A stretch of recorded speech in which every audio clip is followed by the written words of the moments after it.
Sa ngalan ng Ama at ng Anak at ng Espiritu Santo, Amen.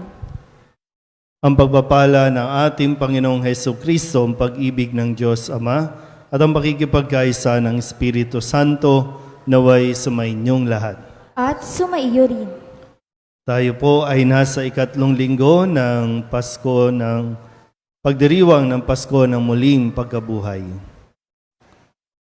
Mga kapatid, aminin natin ang ating mga kasalanan upang tayo'y maging marapat gumanap sa banal na pagdiriwang.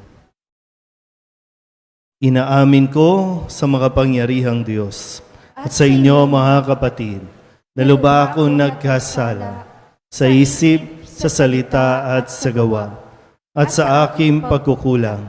Kaya isinasamo ko sa mahal na Birhen Maria, sa lahat ng mga anghel at mga banal, at sa inyo mga kapatid, na ako'y panalangin sa Panginoong ating Diyos. Kawaan tayo ng makapangyarihang Diyos, patawarin tayo sa ating mga kasalanan, at patnubayan tayo sa buhay na walang hanggan. Amen.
Manalangin tayo.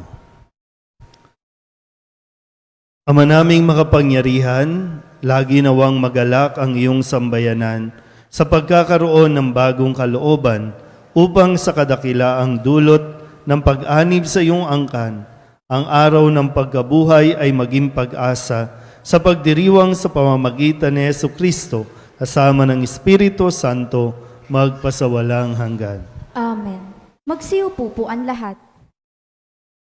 Ang muling pagkabuhay ni Jesus ang siyang pinakadakilang tanda ng kanyang pagiging Mesiyas. Ito ang siyang puso at pinag-ugutan ng ating pananampalataya.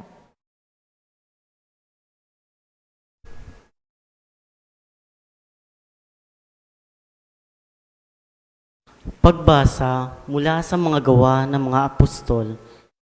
Noong araw ng Pentecostes, tumayo si Pedro at ang 11 apostol. Nagsalita siya ng malakas, "Mga kababayan at mga naninirahan sa Jerusalem, pakinggan ninyo mabuti ang aking sasabihin. Mga Israelita, pakinggan ninyo ito. Si Jesus na taga Nazaret ay sinugo ng Diyos. Pinatutunayan ito ng mga himala, mga kababalaghan at mga tandang ginawa ng Diyos sa pamamagitan niya. Alam ninyo ito sapagkat lahat ay naganap sa gitna ninyo. Ngunit ang taong ito na ibinigay sa inyo ayon sa pasya at pagkakaalam ng Diyos sa mulat mula pa ay pinangako ninyo at ipinapatay sa mga makasalanan. Subalit siya'y binuhay ng Diyos at pinalaya sa kapangyarihan ng kamatayan. Hindi ito maaring mamayani sa Kanya, gaya ng sinabi ni David, "Nakita ko na laging nasa tabi ko ang Panginoon. Siya'y kasama ko kaya't hindi ako matitigatig. Dahil dito, nagalak ang puso ko at umawit sa tuwa ang aking dila, at ang katawan ko'y nahimlay na may pag-asa. Sapagkat ang kaluluwa ko'y di mo pababayaan sa daigdig ng mga patay, at hindi mo itutulot na mabulok ang iyong banal. Itinuro mo sa akin ang mga landasing patungo sa buhay. Dahil sa ikaw ang kasama ko, ako'y mapupuspos ng kagalakan. Mga kapatid, masasabi ko sa inyo ng tiyakan na ang patriarkang si David ay namatay at inilibing. Naririto ang kanyang libingan hanggang ngayon. Siya'y propeta at nalalaman niya ang pangako ng Diyos na magiging haring tulad niya ang isa sa kanyang mga inapo, ang muling pagkabuhay ng Mesiyas, ang nakita tinulaan ni David ng kanyang sabihin. Hindi siya pinabayaan sa daigdig ng mga patay at hindi itinulot na mabulok ang kanyang katawan. Itong si Jesus ay muling binuhay ng Diyos at saksi kaming lahat sa bagay na ito nang itaas siya sa kanan ng Diyos. Tinanggap niya sa kanyang Ama ang ipinangakong Espiritu Santo at ito'y pinagkaloob sa amin tulad ng inyong nakikita at naririnig ngayon. Ang salita ng Diyos. Salmong tugunan atin pong itutugon, ituro mo ang landasin ng buhay kong hahantungin.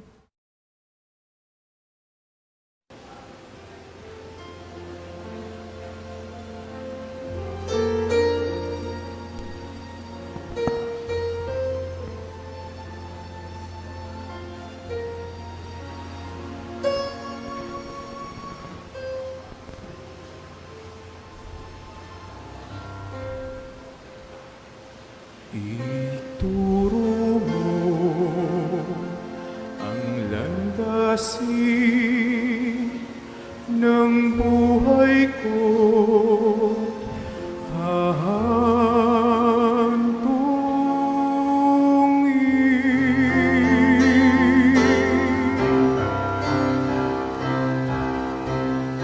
Ituro mo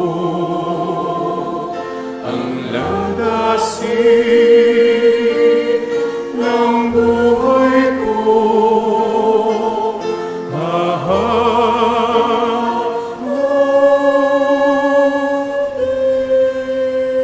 O Diyos, ako'y ingatan mo,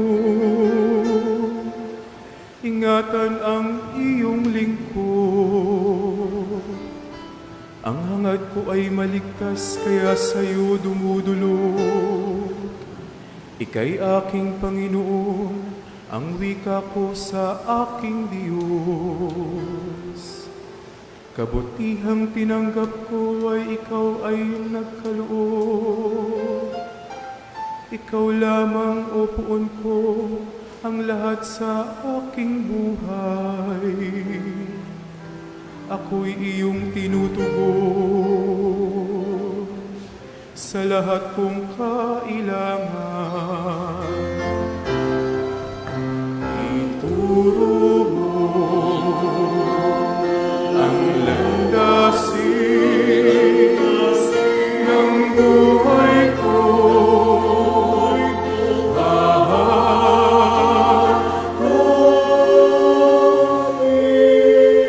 Pinupuri ko ang poon na sa akin ay patnubay. Kahit gabi diwa niya ang sa akin umaakay. Nababatid ko na siya, kasama ko oras-oras. Sa piling niya kailanman, hindi ako matitinag. Ituro mo ang landasin ng buhay ko.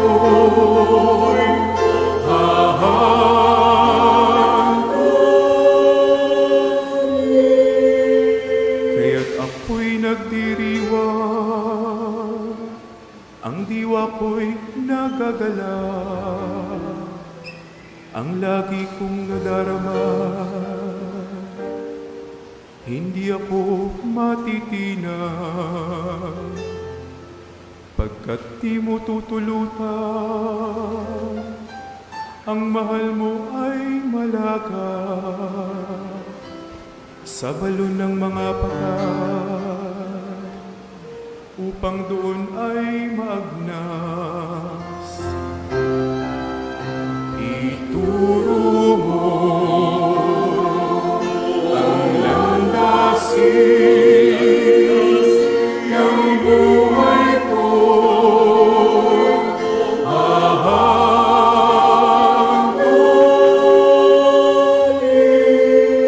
Ituro mo ang landas na buhay hang kahantungan. Sa piling mo'y nadarama ang lubos na kagalakan. Ang tulong mo'y nagdudulot ng ligaya. Walang hanggan. Ituro mo ang landasin ng buhay ko.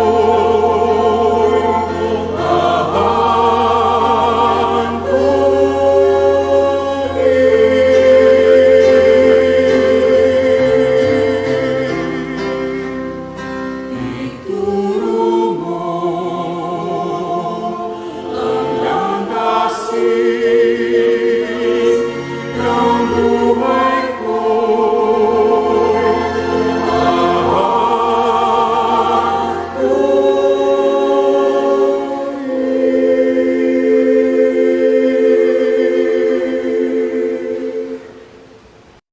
Ang ating pananampalatayang Kristiyano ay matatagpuan kay Jesus na namatay at muling nabuhay.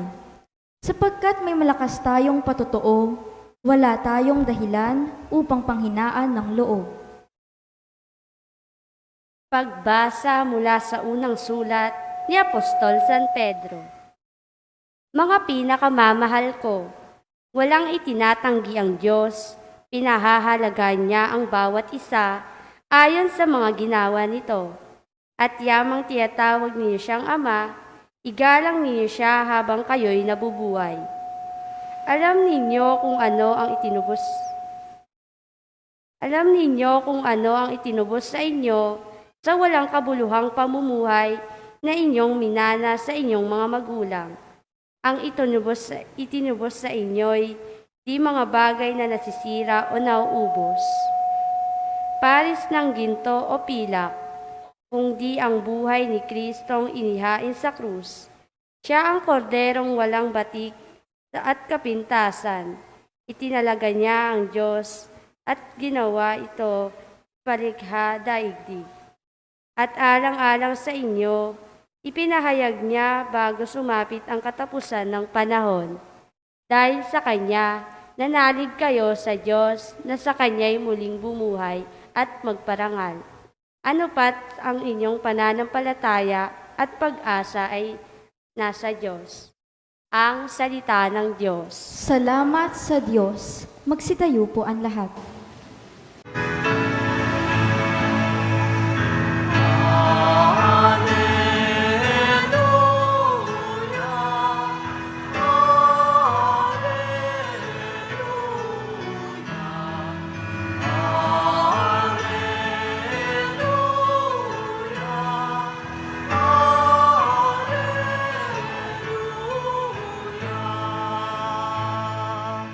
Sumainyo ang Panginoon. At sumaiyo rin. Ang mabuting balita ng Panginoon ayon kay San Lucas. Papuri sa iyo, Panginoon. Nang linggo ding iyon, ang dalawa sa mga alagad ay patungo sa isang nayong tinatawag na Emmaus. May 11 kilometro ang layo sa Jerusalem. Pinag-uusapan nila ang mga pangyayari. Samantalang nag-uusap sila at nagtatanungan, lumapit si Jesus at nakisabay sa kanila. Siya'y nakita nila, ngunit hindi nakilala agad. Tinanong sila ni Jesus, "Ano ba ang pinag-uusapan ninyo?" At tumigil silang nalulumbay. Sinabi ng isa na ang ngalay Cleopas, "Kayo lamang po yata ang dayuhan sa Jerusalem na hindi nakaalam sa mga bagay na katatapos pa lamang nangyari roon." "Anong mga bagay?" tanong niya. At sumagot sila, "Tungkol kay Jesus na taga Nazaret, isang propetang makapangyarihan sa gawa at salita, maging sa harapan ng Diyos at ng mga tao. Isinakdal siya ng aming mga punong saserdote at mga pinuno upang mahatulang mamatay, at siya ay ipinako sa krus. Siya pa naman ang inaasahan naming magpapalaya sa Israel. Hindi lamang iyan, 3 araw na ngayon mula nang mangyari ito. Nabigla kami sa ibinalita ng ilan sa mga babaeng kasamahan namin. Maagang-maaga raw silang nagpunta sa libingan at di nila natagpuan ang kanyang bangkay. Nagbalik sila at ang sabi, nakakita raw sila ng isang pangitain, mga anghel na nagsabing, buhay si Jesus. Pumunta rin sa libingan ang ilan sa mga kasama namin at gayon nga ang natagpuan nila. Ngunit hindi nila nakita si Jesus. Sinabi sa kanila ni Jesus, "Kay hahangal ninyo. Ano't hindi ninyo mapaniwalaan ang lahat ng sinabi ng mga propeta? Hindi ba't ang Mesiyas ay kailangang magbata ng lahat ng ito bago niya kamtan ang kanyang marangal na katayuan?" At ipinaliwanag sa kanila ni Jesus ang lahat ng nasasaad sa kasulatan tungkol sa kanyang sarili, simula sa mga aklat ni Moises hanggang sa sinulat ng mga propeta. Malapit na sila sa nayong kanilang patutunguhan at si Jesus ay waring magpapatuloy pa ng lakad. Ngunit siya'y pinakapigil-pigil nila. "Tumuloy na po kayo rito sa amin," anila, "sapagkat palubog na ang araw at dumidilim na." Kaya't sumama nga siya sa kanila. Nang siya'y kasalo nila sa hapag, dumampot siya ng tinapay at nagpasalamat sa Diyos. Saka pinaghati-hati at ibinigay sa kanila. Nabuksan ang kanilang paningin at nakilala nila si Jesus. Subalit ito'y biglang nawala. At nawika nila, "Kaya pala gayon ang pakiramdam natin habang tayo'y kinakausap sa daan at ipinapaliwanag sa atin ng mga kasulatan." Noon di tumindig sila at nagbalik sa Jerusalem. Naratnan nilang nagkakatipon ang 11 at ang ibang mga kasama nila na nag-uusap-usap. Muli ngang nabuhay ang Panginoon. Napakita kay Simon. At isinilaysay naman ng dalawa ang nangyari sa daan at kung paano nila siyang nakilala nang paghati-hatiin niya ang tinapay.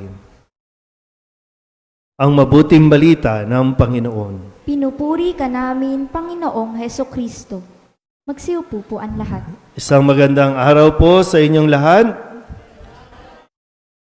Tayo po ay nasa ikatlong linggo na ng pagdiriwang natin ng Pasko ng muling pagkabuhay. At sa mga pagbasa na ating naririnig at maririnig pa sa buong panahong ito ng Pasko ng pagkabuhay na laging ipinapahayag na buhay na si Kristo. Hindi siya nanatiling patay. Hindi siya nanatili sa libingan. Siya ay buhay. Buhay na. Malinaw po ba? Kaya nga ito rin yung ipinapahayag sa ating mga pagbasa sa Gawa ng mga Apostol, sa sulat ni San Pedro, na ang pinakasentro, pinakapuso ng ating pananampalataya ay itong pagkabuhay na mag-uli ni Kristo. Yung pagpapakasakit, pagkamatay, at muling pagkabuhay. Sabihin nyo nga sa katabi ninyo, mabuhay ka na. Bakit nga ba hindi tayo nabubuhay? Iba po yung kung sasabihin ninyo, buhay naman po ako eh. Okay, buhay ka nga, pero may buhay ba talaga? Pag sinabing may buhay at gusto natin mabuhay, mabuhay na masaya. Mabuhay ng may kapayapaan, may kapanatagan. Kasi kung lagi naman buhay nga tayo, pero lagi namang malungkot ang buhay mo, lagi namang problemado ang buhay mo, hindi yan ang buhay na gusto ni Jesus para sa iyo. Kaya ang panawagan, mabuhay ka. Sige, balikan natin. Bakit ka nga ba namatay? Bakit ka namatay? Balikan mo. Ano yung mga kamatayan na naranasan mo na hanggang ngayon, andyan ka pa rin? Sige, para maintindihan natin. Itong mga alagad na ito, lalo na itong dalawa na aalis na ng Jerusalem, mga namatayan ito. Itong dalawang ito na nabuhayan ng loob dahil kay Kristo na itinuring na nilang Panginoon at nakilala nila na ito ang Mesiyas, ito ang magliligtas sa kanila. Bakit namatay? Ito yung pag-asa nila. Ito yung sinasandalan nila. Namatay. Kaya, para silang namatayan. Gumuho ang kanilang mundo. Nasaktan sila ng labis. Dahil nga, naiwan doon sa namatay si Kristo. Paano na tayo? Sinong magliligtas sa atin? Sinong tutulong sa atin? Sinong aahon sa atin? Yung mga ganyang karanasan, yung inaasahan mong tao nawala, yung inaasahan mong susuporta sa iyo, namatay nung panahon ng COVID. Yung taong inaasahan mo, nawala ng trabaho. Yung sinasandalan mo, nagsara ang kumpanya. Patapos na nga ang COVID, ikaw nasa COVID stage ka pa rin.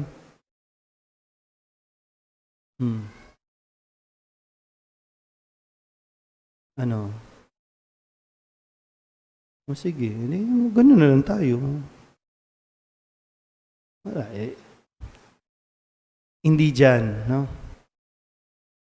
Kaya nga, alam niyo, magkaiba po yung tinanggap mo na lang yung sitwasyon doon sa naintindihan mo ang sitwasyon.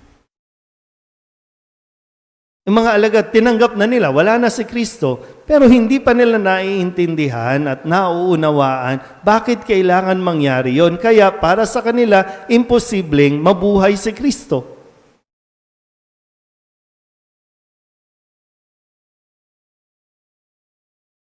Yan, yung mga kamatayan na naranasan ninyo, naranasan natin, andyan ka pa rin. Baka lang, no? Baka nandyan ka pa rin. At patuloy kang tumatakas, patuloy kang lumalayo, patuloy kang gumagawa ng mga bagay para lamang makalimutan mo yung sakit o yung hirap sa kalooban ng naranasan mo na yon. Kasi hanggang ngayon, di mo pa naiintindihan talaga. Wala, may iba matindi. May iba inabuso, na-abuse. Pwedeng physically, sexually, mentally. Naiwan na doon. Iba, naloko, na-scam, lahat na. Pero naiwan na doon. Hindi na naintindihan at hindi na inunaw, bakit ikaw? Bakit mo naranasan yan? Ano ang gusto ng Diyos na maituro sa iyo at matutunan mo sa napakatinding karanasan na yan?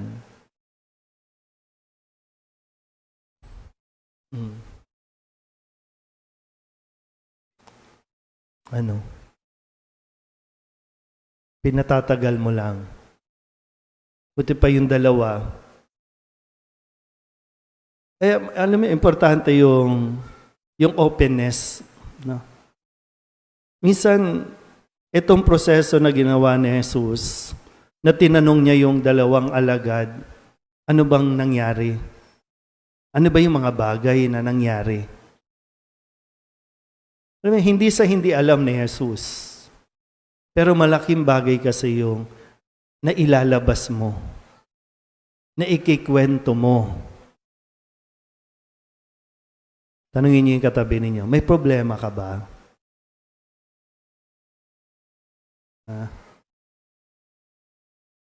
Tama mo, ayaw kumibo, ayaw magsalita. Yung iba naman wala, pero meron. Ayaw magsalita. Hindi ko alam kung bakit. Nahihiya ka ba na baka husgahan ka? Nahihiya ka ba sa nangyari? Natatakot ka ba? Kaya, okay ka lang ng okay, pero hindi ka okay. Paano ka magiging okay kung hindi mo nga naiintindihan? Minsan, gusto mong maintindihan, no? Gusto mong maintindihan, pero ayaw mo naman magsalita.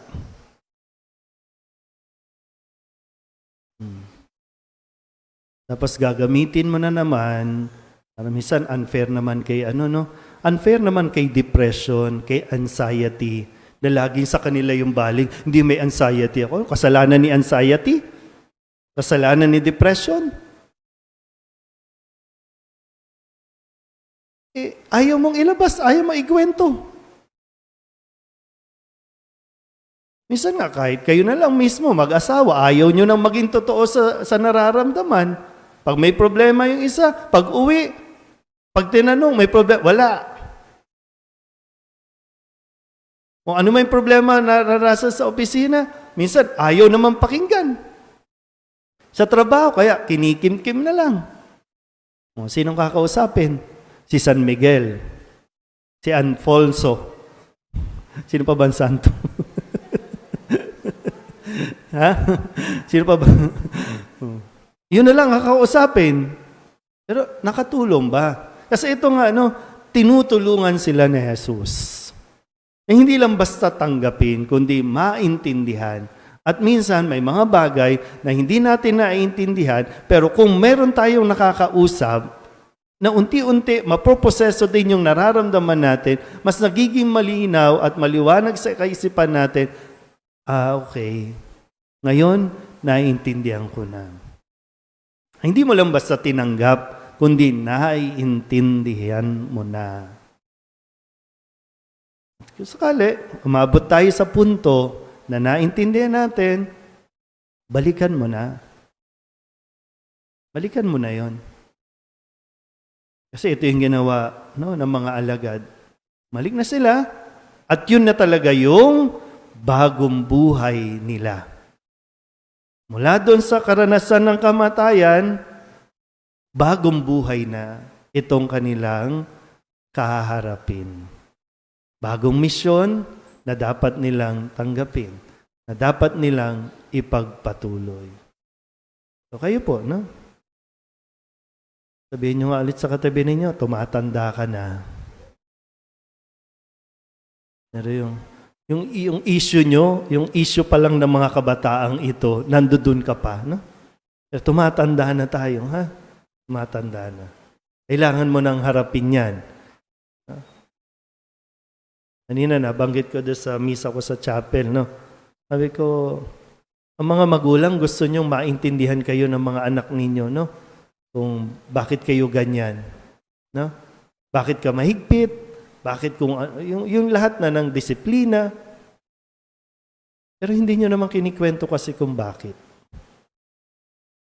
Ang ini-insist nyo lang, ako ang magulang, ako nakakaalam. Kaya ano sinasabi sa inyo ng mga anak ninyo? Alam niyo, pala desisyon kayo sa buhay ko.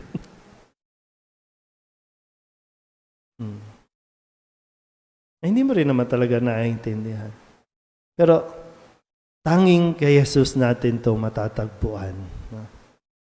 Tanging kay Jesus. At sa tuwing nagdiriwang tayo ng banal na misa, sinasamahan tayo ni Jesus. Tinutulungan tayo ni Jesus. E pag nandito, huwag ka na magmukmok pag nandito. No? Sabihin mo na kay Jesus yung totoong ikaw.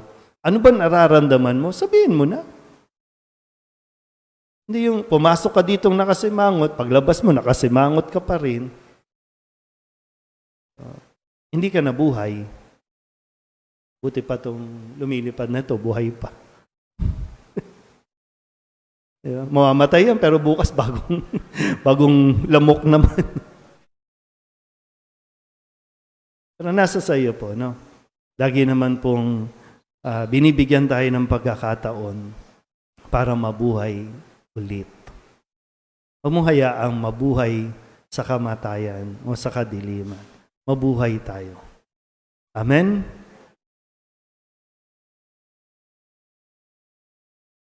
Ipahayag natin ang ating pananampalataya. Sumasampalataya ako Sa Diyos amang makapangyarihan sa lahat, na may gawa ng langit at lupa. Sumasampalataya ako kay Hesukristo, iisang anak ng Diyos, Panginoon nating lahat. Nagkatawang tao siya lalang ng Espiritu Santo. Ipinanganak ni Santa Mariang Berhen. Pinagpakasakit ni Poncio Pilato. Ipinako sa krus na matay inilibing. Nanaog sa kinaroroonan ng mga yumao. Nang may ikatlong araw na buhay na magmuli. Umakyat sa langit. Naluklok sa kanan ng Diyos amang makapangyarihan sa lahat. Doon magmumulang paririto at huhukom sa nangabubuhay at nangamatay na tao. Sumasampalataya naman ako sa Diyos Espiritu Santo, sa banal na simbahang katolika, sa kasamahan ng mga banal, sa kapatawaran ng mga kasalanan, sa pagkabuhay na muli ng nangamatay na tao, at sa buhay na walang hanggan. Amen. Mga kapatid, habang tayo'y naglalakbay tungo sa kaganapan ng paghahari ng Ama, alalahanin natin kasama natin siya bilang kamanlalakbay at kailanmay hindi nagpapabaya sa kanyang mga anak. Ang ating pong itutugon, Ama, manatili ka sa amin. Ama, manatili ka sa amin. Pagpalain mo ang mga pinuno ng aming simbahan at bansa upang huwag silang mapagod sa pagsisilbi sa mga dukha, mga inuusig, at mga nasa laylayan ng lipunan. Manalangin tayo.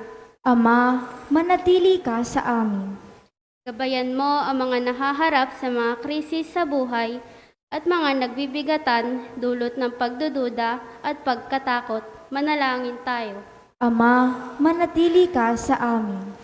Bigyan mo ng sapat na lakas ang mga psikolohista, spiritual directors, guro, coaches, at iba pang tulad nila. Matiwasay nawa nilang maakay ang bawat tao sa tamang landasin. Manalangin tayo. Ama, manatili ka sa amin. Ama, patuloyin mo ang mga Patuloyin mo sa iyong kaharian ang mga yumao naming mga kapatid. Manalangin tayo. Ama, manatili ka sa amin.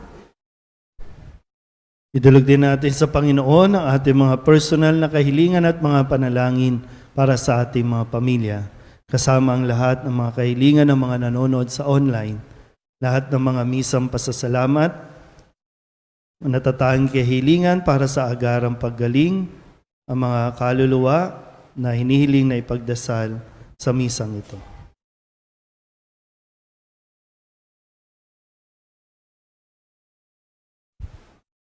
Ang lahat ng ito hinihiling namin sa ngalan ni Kristo, ang aming Panginoon. Amen. Magsiupo po ang lahat.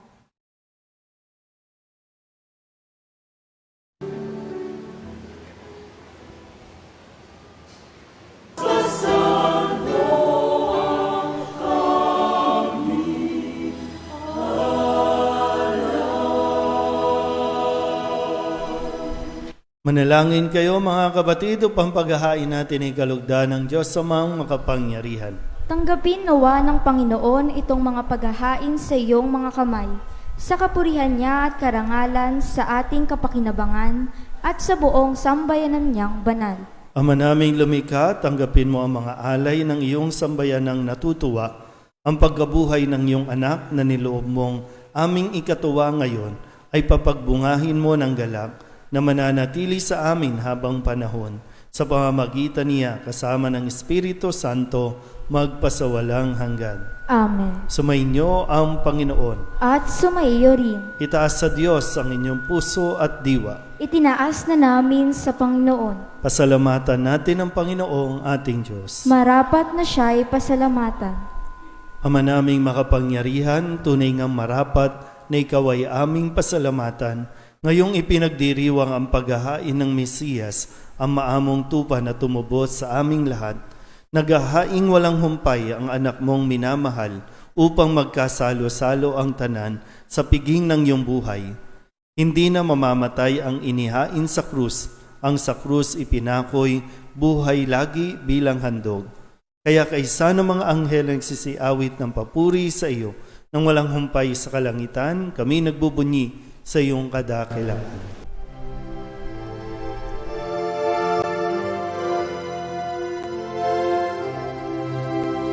Santo, Santo, Santo, Panginoong Diyos makapangyarihan, napupuno ang langit at lupa ng kalwalhatian mo. Hosana sa kaitaasan, pinagpalang na paririto sa ngalan ng Panginoon. Hosana sa kaitaasan.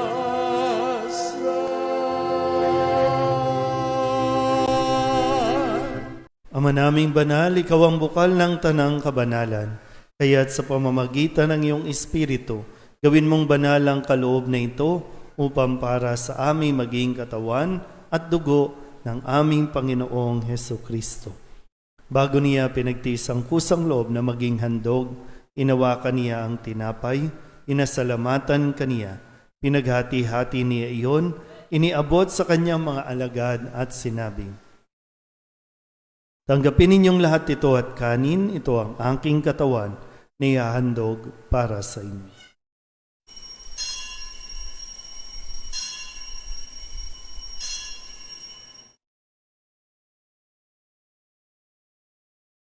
Gayun din naman, nang matapos ang hapunan, hinawakan niya ang kalis, muli kaniyang pinasalamatan. Iniabot niya ang kalis sa kanyang mga alagad at sinabi, "Tanggapin ninyong lahat ito at inumin. Ito ang kalis ng aking dugo, ng bago at walang hanggang tipan. Ang aking dugo na ibubuhos para sa inyo at para sa lahat sa kapagpapatawad ng mga kasalanan. Gawin ninyo ito sa pag-alaala sa akin."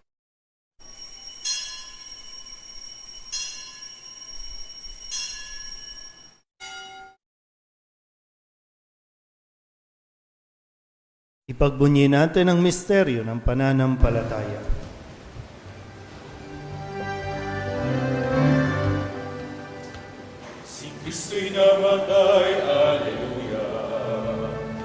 Kristo'y nabuhay, Hallelujah. Si Kristo'y babalik sa wakas ng panahon, Hallelujah, Hallelujah. Si Kristo'y namatay, Hallelujah.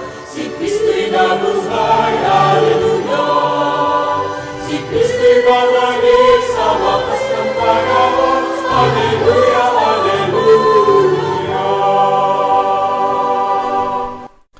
Ama, ginagawa namin ngayon ang pag-alaala sa pagkamatay at muling pagkabuhay ng iyong anak, kaya tiniaalay namin sa iyo ang tinapay na nagbibigay buhay at ang kalis na nagkakaloob ng kaligtasan. Kami napapasalamat dahil kami iyong minarapat na tumayo sa harap mo para maglingkod sa iyo. Isinasamo namin kami magsasalo-salo sa katawan at dugo ni Kristo ay mabuklod sa pagkakaisa sa pamamagitan ng Espiritu Santo. Ama, lingapin mo ang iyong simbahang laganap sa buong daigdig. Puspusin mo kami sa pag-ibig kaysa ni Leon na aming Papa at ni Jose na aming Obispo at ng Tanang Kaparian. Alalahanin mo rin ang mga kapatid naming nahimlay na may pag-asang sila'y muling mabubuhay, gayon din ang lahat ng mga pumanaw. Hawaan mo sila at patuloyin sa iyong kaliwanagan. Hawaan mo at paghindapating kaming lahat na makasalo sa iyong buhay na walang wakas. Kaysa na mahal na Birhen Maria na Ina ng Diyos, ng kabiyak ng puso niyang si San Jose, kaysa ng mga apostol at ng lahat ng mga banal na namuhay dito sa daigdig na kalugod-lugod sa iyo, may pagdiwang nawa namin ang pagpupuri sa ikararangal mo sa pamamagitan ng iyong anak na aming Panginoong Hesukristo. Sa pamamagitan ni Kristo, kasama niya at sa Kanya, ang lahat ng parangal at papuri ay sa iyo, Diyos Ama, makapangyarihan, kasama ng Espiritu Santo, magpasawalang hanggan.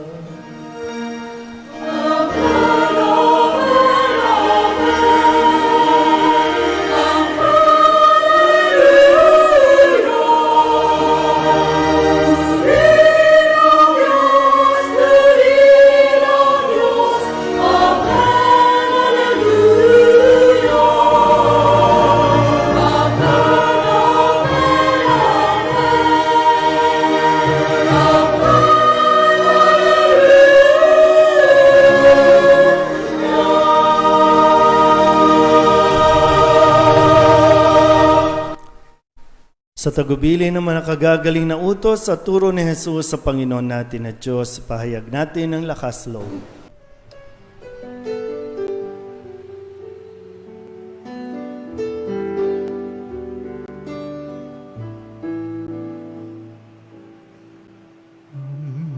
namin sumasalang ka, sambahin ang ngalan mo, mapasa amin ang kaharian mo, sundin ang loob mo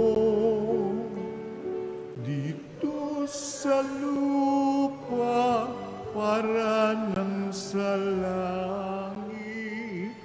Bigyan mo po kami ngayon ng aming kakanin sa araw-araw at patawarin mo kami sa aming mga sala para ng pagpapatawan namin sa nagkakasala sa amin.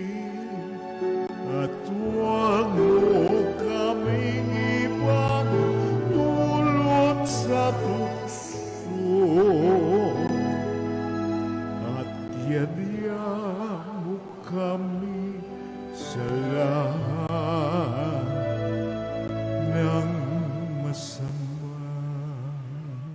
Hinihiling namin kami iadya sa lahat ng masama, pagkalooban ng kapayapaan araw-araw, iligtas sa kasalanan at ilayo sa lahat ng kapahamakan, samantalang aming pinananabikan ang dakilang araw ng pagpapahayag ng tagapagligtas naming sa Heso Kristo.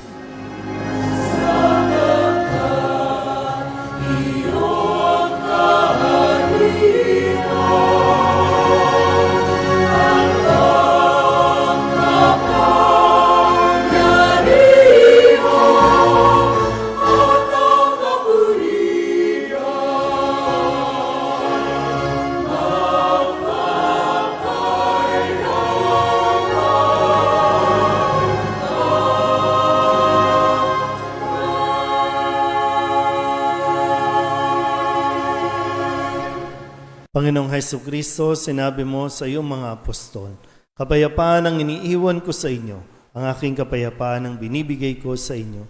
Tunghayan mo ang aming pananampalataya at huwag ang aming mga pagkakasala.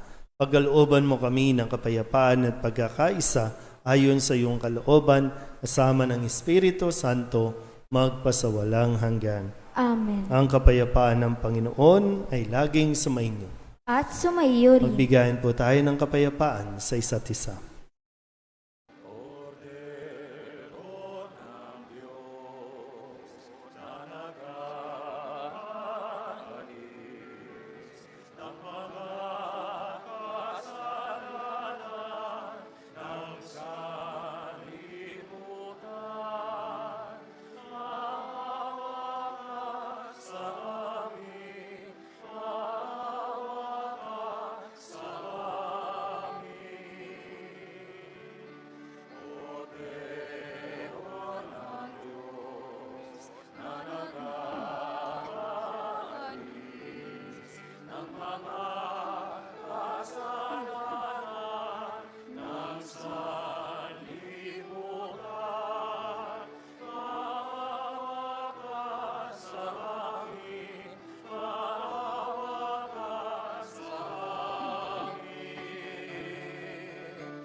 Ito ang kordero ng Diyos. Ito ang nag-aalis ng kasalanan ng sanlibutan. Mapalad ang mga inaanyayahan sa kanyang piging.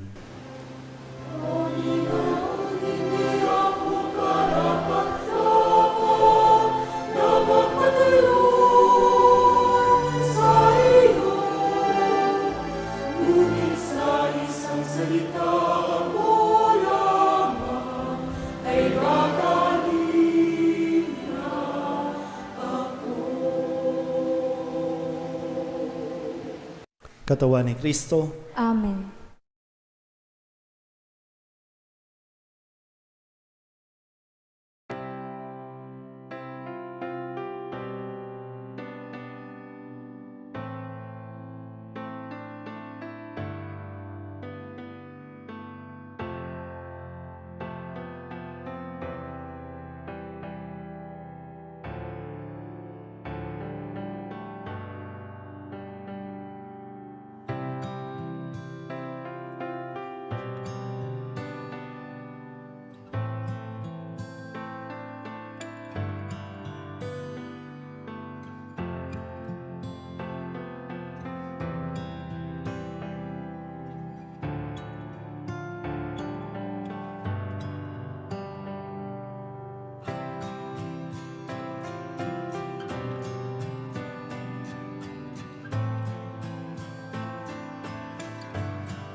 Manalangin tayo.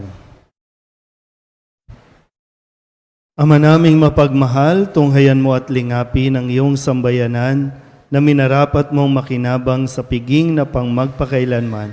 Ipagkaloob mo kami maluwalhating makarating sa pagkabuhay na magtatampok sa amin sa iyong piling sa pamamagitan ni Jesucristo kasama ng Espiritu Santo magpasawalang hanggan. Amen. Sumainyo ang Panginoon At sumaiyo rin. at pagpalain kayo ng makapangyarihang Diyos, Ama at Anak at Espiritu Santo. Amen. Tapos na ang banal na misa, humayo tayo sa kapayapaan ni Kristo.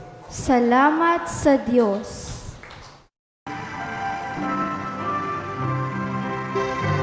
Nuestro Padre Jesus Nazareno, sinasamba ka namin. Pinipintungo ka namin. Aral mo ang aming buhay at kaligtasan. Nuestro Padre Jesus Nazareno, iligtas mo kami sa kasalanan. Ang krus mong kinamatayan ay sagisag ng aming kaligtasan. Nuestro Padre Jesus Nazareno, dinarangal ka na amin.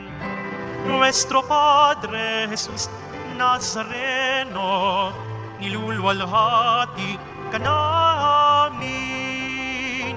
Nuestro Padre Jesus Nazareno, dinarangal ka na amin. Nuestro Padre Jesus Nazareno, nilulwalhati ka namin.